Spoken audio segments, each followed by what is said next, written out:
Hey, good morning, beautiful people, grand risings, kings and queens. It's your man Malachi ben Yisrael. Real quick, men of Yisrael, I got to deal with us. Um, been off a few days, not off from work, but I just been off a few days, and I got a chance to get some rest. And you know, um, those of you that are uh, in line and in tune with the supreme intellect of the universe, the creator, Yahweh Elohim of Abraham, Yitzchak, Yaakov, um, then you already know what I'm speaking on when I say that, he gives those who truly serve him with a sincere heart, you know, slight insights on things to come. We are not on the world's time, men. We are not on the world's time. There's no way possible to be on Yah's time and the world's time at the same time. All right? Where am I going with this?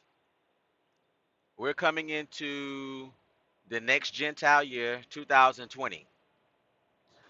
For those of you who have families, there may have been some expectations placed at your feet that things of the world may have been presented that, hey, you know, are we able to do XYZ by XYZ time?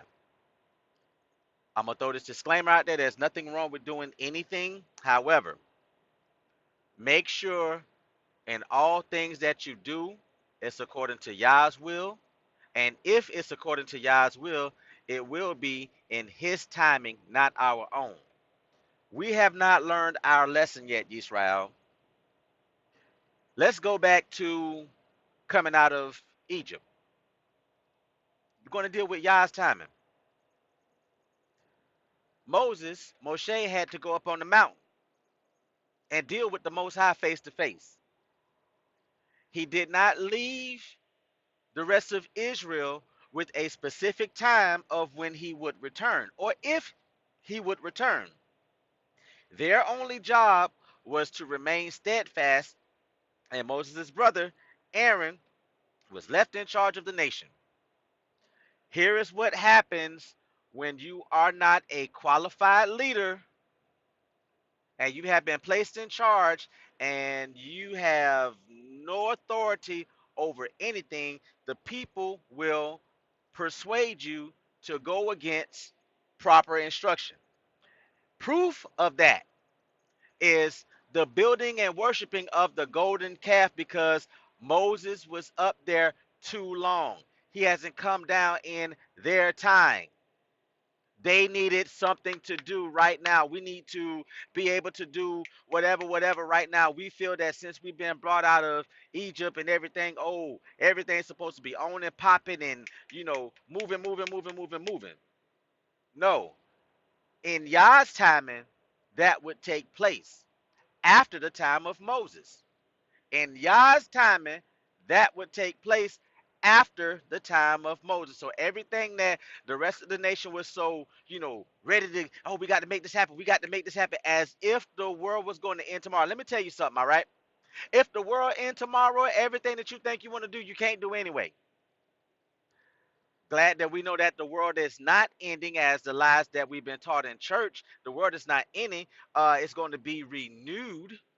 You see what I'm saying? But there's not going to be a blast of planet Earth and no more Earth and this, that, and all that science fiction bullshit or whatnot. Anyway, men, stay on your guard. Remain steadfast in what you have been given by the Most High, not anyone else. There are a mass group of Israelites right now preparing to leave uh, this land called America and transition back home to the land of Israel. If that is what the Most High has given you, execute that in its proper time. If that is what the Most High has given you, Keep that information to yourself until it is time to execute and move. Why do I say keep it to yourself until it's time to execute and move? The moment you put that on ears who feel that you are crazy, they not ready to go, this, that, and the third. Remember, if Yah gave it to you to say, this is where you're going to be, by the time you get ready to execute it, if those around you are truly about Yah and about you, they're going to execute. Those that are not are going to be like Lot's wife. You know that story. She wanted to look back and see what the specific instructions by the angels was given. Lot, take your family and y'all get away from Sodom and Gomorrah because Yah's about to rain down fire and brimstone. When whatever you do, don't look back. Lot and his family, they going, they going, they going. His wife, because she could not let go, did the exact thing she was told not to do, and that was look back. And because of her having a longing for and missing, she missed out on the promise to come. Remain obedient, regardless of how anyone else feels you should be doing, when you should be doing, or how you should be doing. If you know your precise instructions given to you, man of the Most High, stand firm in that. Do not be shaken. Do not be moving. I love you all. Shalom, shalom.